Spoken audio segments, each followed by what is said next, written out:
ఎంతో శ్రమ శ్రద్ధ కష్టము ఉంటుంది. మరి అవన్నీ కూడా ఎప్పటి నుంచో ఒక 2-3 నెలల ముందు నుంచి ఎక్సర్సైజ్ చేసి దాన్ని సాధించినందుకు మరి సాంస్కృతిక శాఖ వారికి కూడా అన్నకు కూడా ప్రత్యేక ధన్యవాదాలు కృతజ్ఞతలు కూడా తెలియజేస్తా ఉన్నాను. శుభాకాంక్షలు కూడా తెలియజేస్తా ఉన్నాను. మరి 9 రోజులు 9 పేర్లతో పిలుచుకునేటువంటి బతుకమ్మ ఈ రోజు సద్దుల బతుకమ్మగా చివరి రోజు ఆడుకొని మరి మనం నీళ్ళల్లో వదిలిపెట్టి వెళ్ళడం జరుగుతుంది.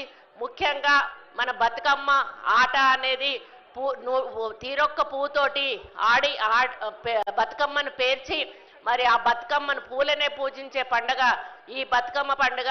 మరి మనం దేవుళ్ళను పూజిస్తాము పూలతో, కానీ పూలను పూజించేటువంటి ఒకే ఒక పండుగ బతుకమ్మ. అది కేవలం ఒక తెలంగాణలోనే మాత్రమే జరుగుతుంది, ప్రపంచంలో ఎక్కడా కూడా జరగదు. మరి ముఖ్యంగా దీంట్లో మహిళల పాత్ర, మొత్తం మహిళల పాత్రే ఉంటుంది. ఇంట్లోంచి బయటికి వెళ్ళని వాళ్ళు కూడా ఈ 9 రోజులు వయసుతో సంబంధం లేకుండా బతుకమ్మలను పట్టుకొని వచ్చి ఆటలాడి పాటలు పాడి కోలాటాలేసి మరి వాళ్ళు ఈ 9 రోజులు కూడా ఎంతో సంతోషంగా ఆడుకుంటారు. పూర్వకాలంలో మరి అత్తగారింటికి వెళ్ళినప్పుడు పడ్డ కష్టాలు కానీ వాళ్ళ బాధలు కానీ కూడా ఈ బతుకమ్మ పండుగ ఆడేటప్పుడు పాటల రూపంలో పాడుకుంటూ వాళ్ళ యొక్క బాధను వెళ్ళబుచ్చుకునే వాళ్ళు.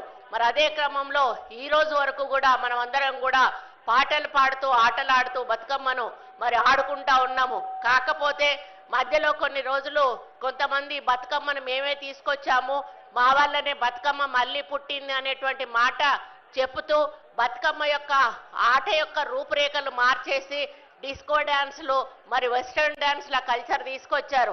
నేను ఒక్కటే విజ్ఞప్తి చేస్తున్నా, ఇప్పుడున్నటువంటి యువతకి దయచేసి బతుకమ్మను బతుకమ్మలాగానే ఆడండి.